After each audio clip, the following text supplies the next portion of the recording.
This is 41 Today on 41 NBC.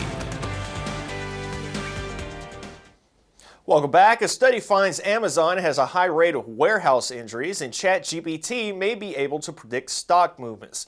Jane King's at the NASDAQ market site with those stories and more in today's Tech Report.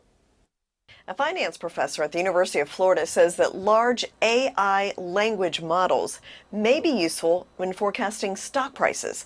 He used ChatGPT to parse news headlines for whether they're good or bad for a stock and found that ChatGPT's ability to predict the direction of the next day's returns were much better than random.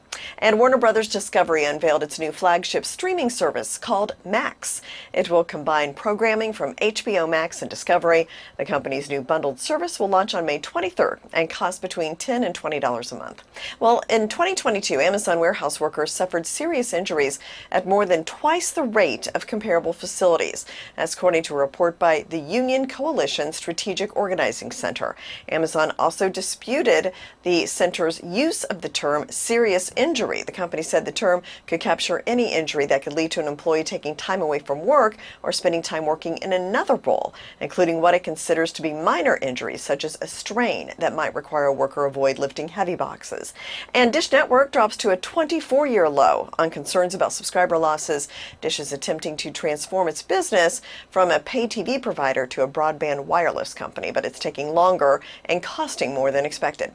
From the NASDAQ market site, I'm Jane King with your Tech Report.